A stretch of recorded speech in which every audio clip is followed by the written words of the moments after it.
So supposedly we have some new leaked information around GTA 6, and it's another one of those videos where I want to talk about it and I want to kind of like clarify a few bits of information, but there's no way to like confirm this information or dispel this information. This is what I like to call the grey area of GTA 6 leaks. Now, before we get into the information, let me just clarify one thing. If I said to you, grass is green because people put green food colouring on grass, well, you'd pretty unanimously agree that that's probably not true. But grass is still green, and it's exactly the same scenario of what we're going to talk about in this video. What has been said is perfectly plausible, but it's not plausible because of leaked information. It's plausible because of information that came out about GTA 6 years ago. So what the hell am I talking about? Well, like the last spade of leaked, and I say leaked in quotations because this is so loose. The last lot of information came from a guy called Fravilis, don't know, and it came up on a French website called Medium.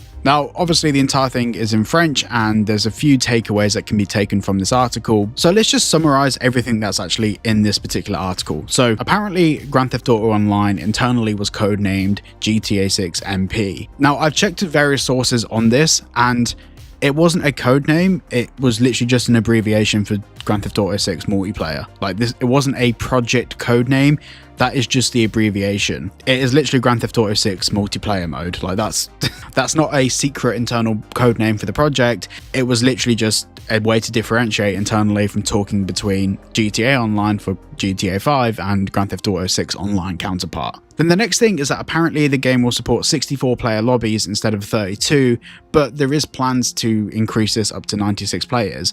Now this, once again, isn't a major leak. In fact, Take-Two Interactive years ago filed a patent for server meshing, which would talk about how they could increase different player counts by essentially making one individual part of the map split between different segments. We were aware of this for many years, and we have been. There was always a plan to introduce more players into online sessions of Grand Theft Auto 6, and this isn't really a leak in my opinion. This is something that's publicly available. The next thing is that GTA Online is at a much more advanced stage of development than the original Grand Theft Auto Online was. Now, I think for me personally, this is probably the most stupid thing that was mentioned. For GTA 5, there was no intention of Grand Theft Auto Online becoming the success it became. In fact, Grand Theft Auto Online was shunned by a lot of the people inside of Rockstar when it was being worked on. Everyone wanted to focus on story DLC, and during this period, they were actually working on DLCs to follow post-release, which we learnt about from the source code leaks.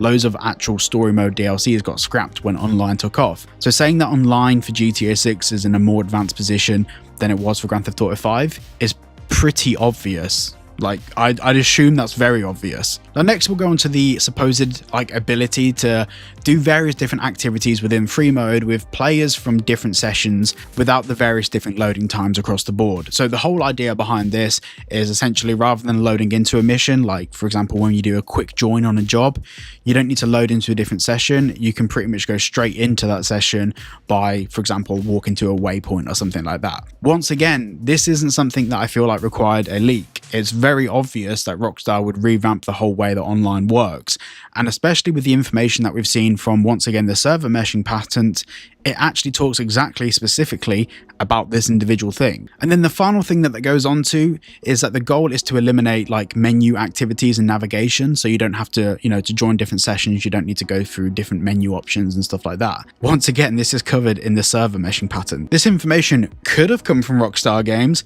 or it could have come from the publicly available documents that have been online for years. I do think it's really interesting that leaked information about GTA 6 is given credibility on its likelihood to be true rather than the source itself. When it comes to information like this, it goes back to what I said at the start of the video. Grass is green, but it's not because food colouring was added to it. It's still green, but the actual cause and effect are very different things. So whilst a lot of the media is reporting on this as inside information, myself and many of the YouTubers have been talking about these patents filed by Take-Two for years. And it's not like inside scoop information. This is literally from publicly available documents that we've been talking about. Well, I've been talking about it since I started my channel. So the source on this isn't a Rockstar insider. I'm not a Rockstar insider. I'm able to check one or two bits of information with Rockstar employees, but it's more to debunk things rather than to confirm new things that we didn't already know. So yeah, this isn't a leak. It is somewhat correct information, but there's not really much we can do with it. Before I go, if you want to get yourself an awesome desk mat and matching screensaver, make sure you go and check out Technically Stable down below and use the code CYBERBOY to get yourself 10% off. Thanks for watching, and I'll see you all in the next one.